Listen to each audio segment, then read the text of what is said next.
Hello students, BCom third year money and financial systems में आज हमारा टॉपिक है distinction between public and private finance, लोक वित्त एवं निजी वित्त में भेद। इसमें सुनिए, लोक वित्त तथा निजी वित्त में सामान्यतः ऊपरी तौर पर कोई विशेष भिन्नता दृष्टिगोचर नहीं होती, क्योंकि दोनों का उद्देश्य आय तथा व्यय के बीच सामंजस्य अथवा संतुलन स्थापित करना होता है। दोनों की समस्याएं एक सी हैं और दोनों का उद्देश्य अपनी आय तथा व्यय से अधिकतम संतोष प्राप्त करना होता है। निजी व्यय इसलिए होता है ताकि अधिकतम संतुष्टि की प्राप्ति हो सके और सार्वजनिक व्यय इसलिए किया जाता है ताकि उससे अधिकतम सामाजिक लाभ उपलब्ध हो सके। इसके अतिरिक्त देश की आर्थिक स्थिति में किसी भी प्रमुख परिवर्तन का प्रभाव व्यक्ति तथा सरकार दोनों की वित्तीय स्थिति पर पड़ता है। फिर भी लोक वित्त तथा निजी वित्त की प्रकृति, उद्देश्य, सिद्धांत, व्यवस्था तथा प्रशासन आदि में आधारभूत एवं मौलिक भेद हैं, जिनकी क्रमबद्ध विवेचना निम्न है। Number first, difference in the adjustment of income and expenditure, इनकी आय तथा व्यय के समायोजन में भेद। सामान्यतः व्यक्ति अपनी आय के अनुसार व्यय करता है। वह पहले आय को देखता है, फिर उसी के अनुसार अपने व्यय को निर्धारित करता है। इसके विपरीत सरकार पहले अपना व्यय निश्चित कर लेती है, फिर उस व्यय के अनुसार आय के साधन जुटाने की व्यवस्था करती है। व्यय मतलब खर्च। परंतु दोनों ही वित्त व्यवस्थाएं अनेक व्यावहारिक कठिनाइयों के कारण सदैव ही उपयुक्त सिद्धांतों के अनुरूप नहीं चल पाती हैं।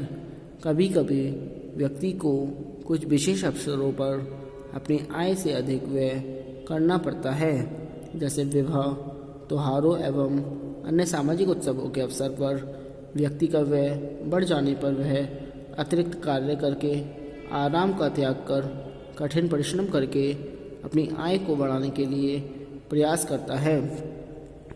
इसी तरह कभी कभी सरकारें भी अपनी आय के अनुसार ही व्यय को समायोजित करती हैं। इसके अतिरिक्त सदैव यह आवश्यक नहीं है कि सरकार अपने व्यय के अनुरूप आय को प्राप्त करने में सफल ही हो जाए। कभी कभी सरकार को अपने खर्चों में कटौती भी करनी होती है। इस संबंध में अपने विचार व्यक्त करते हुए प्रोफेसर फिंडले शिराज कहते हैं कि निजी वित्त तथा लोक वित्त में अंतर केवल मात्रा का है, प्रकृति का नहीं। Number second, difference in AIIMS, उद्देश्यों में भिन्नता। व्यक्ति सदैव अपने हित की भावना से प्रेरित होकर कार्य करता है, जबकि सरकार के कार्यों का उद्देश्य सामाजिक कल्याण को अधिकतम करना होता है। इस संबंध में डी मार्को का कथन है कि निजी वित्त व्यवस्था में व्यक्तियों की उनकी इच्छाओं की पूर्ति करने संबंधी क्रियाओं का ही अध्ययन किया जाता है, जबकि लोक वित्त में सरकार की उत्पादन क्रियाओं का, जो सामूहिक इच्छाओं की पूर्ति के लिए की जाती है, का अध्ययन किया जाता है। व्यक्ति व्यय करते समय प्रायः सम सीमांत उपयोगिता नियम को पालन करने का प्रयास करता है, ताकि वह अपनी निश्चित आय से अधिकतम संतुष्टि प्राप्त कर सके।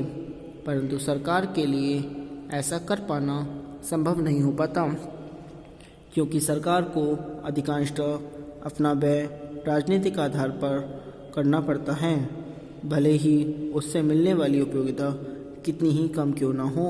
इस तरह सरकार के सामने व्यय के चुनाव की स्वतंत्रता बहुत सीमित होती है, जबकि व्यक्ति अपना व्यय अपनी इच्छा या अभिरुचि के अनुरूप निश्चित कर सकता है। सामान्यतः व्यक्ति अपने वर्तमान एवं तात्कालिक आवश्यकताओं को संतुष्ट करने का प्रयास करता है और उसी के अनुरूप व्यय करता है, जबकि सरकार वर्तमान एवं भविष्य के हितों को ध्यान में रखकर अपने व्यय को निर्धारित करती है। डाल्टन ने इस संबंध में कहा है कि राज्य न केवल वर्तमान के लिए बल्कि भावी पीढ़ियों के लिए भी एक प्रन्यासी ट्रस्टी होता है। राज्य अमर है जबकि व्यक्ति मरणशील है, इसलिए व्यक्ति को प्रायः शीघ्र लाभ प्राप्त करने को उत्सुक रहता है। Number 3, difference in the sources of income and it's elasticity, यानी कि आय के साधनों में लोच संबंधी अंतर। सरकार की आय तथा उसको प्राप्त करने के साधन निजी आय एवं उसके साधनों की अपेक्षा अधिक लोचपूर्ण होती है। सरकार अपनी आय को पुरानी करों की दर में वृद्धि करके, नए कर लगाकर, नोट छापकर, आंतरिक एवं बाह्य ऋण प्राप्त करके तथा लाभ कमाने वाले उद्योगों का राष्ट्रीयकरण करके बढ़ा सकती है। कोई व्यक्ति उपयुक्त साधनों का प्रयोग नहीं कर सकता। इस संबंध में कुछ विद्वानों का मत है कि सरकार अपनी आय को एक सीमा से अधिक नहीं बढ़ा सकती। वह एक सीमा के बाद मनमाने ढंग से कर को नहीं बढ़ा सकती, नोट को नहीं छाप सकती तथा बाह्य ऋण भी नहीं प्राप्त कर सकती। इस सरकारी वित्त व्यवस्था केवल युद्ध या आपातकालीन परिस्थितियों में अधिक लोचपूर्ण बनाई जा सकती है। जैसे जैसे सरकार की आय बढ़ती जाती है, वैसे वैसे व्यक्तियों की व्यक्तिगत आय कम होती जाती है। इस संबंध में श्रीमती हिक्स का विचार है कि सरकार अपनी आय बढ़ाने के बजाय उस अनुपात को बदल सकती है जिसमें देश की संपूर्ण आय सरकार तथा नागरिकों के बीच बटी रहती है।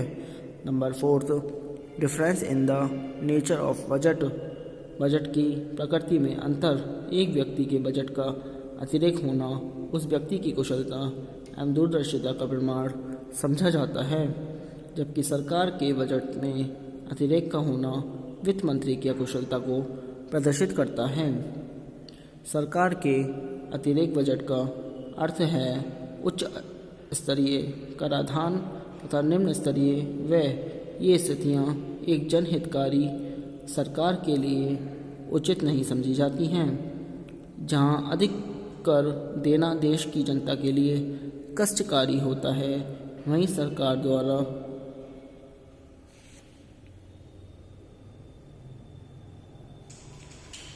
सार्वजनिक हित के कार्यक्रमों पर कम व्यय करना असंतोष पैदा करता है। सार्वजनिक वित्त में बजट का संतुलित होना ही उचित समझा जाता है। कभी कभी घाटे का बजट भी उपयुक्त होता है।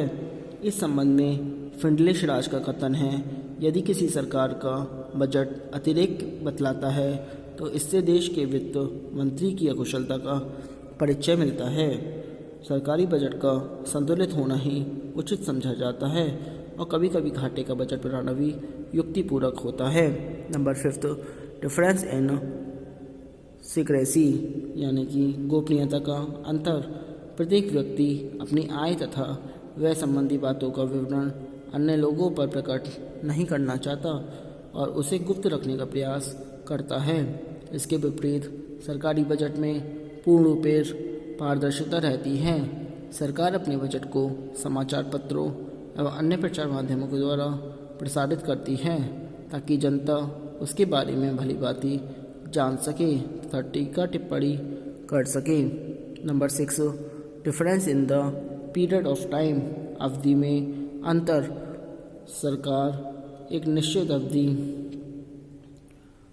सामान्यतः 1 वर्ष की अवधि के लिए आय व्यय का बजट तैयार करती हैं, परंतु व्यक्तिगत अर्थ प्रबंधन में कोई व्यक्ति अथवा परिवार ऐसी किसी निश्चित अवधि के लिए अपने आय व्यय का लेखा तैयार नहीं करता।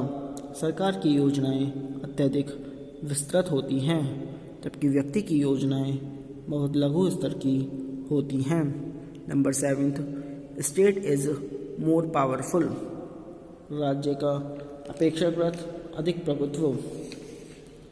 राज्य का प्रभुत्व व्यक्ति की अपेक्षा अधिक होता है, अर्थात राज्य अधिक शक्तिशाली होता है। यद्यपि व्यक्ति और राज्य के स्रोत कुछ अंश तक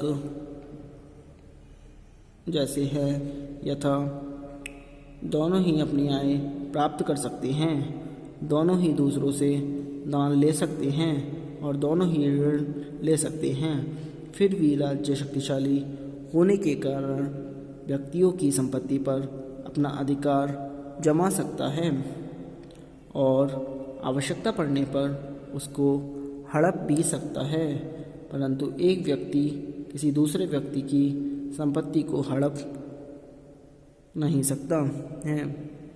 इसके विपरीत सरकार का नागरिकों पर प्रभुत्व होने के कारण वह अपने नागरिकों को ऋण देने के लिए विवश कर सकती है, जबकि एक व्यक्ति दूसरे व्यक्ति को ऋण देने के लिए बाध्य नहीं कर सकता। नंबर 8, डेलिब्रेशन इन एक्सपेंडिचर, विचारपूर्ण व्यय। व्यक्तिगत व्यय प्रायः आदतों, रीति रिवाजों तथा उस सामाजिक वर्ग की आर्थिक एवं व्यावसायिक परिस्थितियों से प्रभावित होता है जिसका कि वह सदस्य होता है। इसके विपरीत सार्वजनिक व्यय का आकार व स्वरूप सरकार द्वारा पूर्ण निश्चित लक्ष्यों की प्राप्ति के लिए सोच समझकर बनाई गई नीतियों पर निर्भर करता है।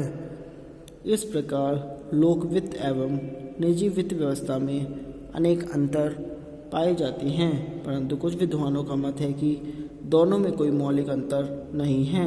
इन दोनों में मात्र अंश का ही अंतर है।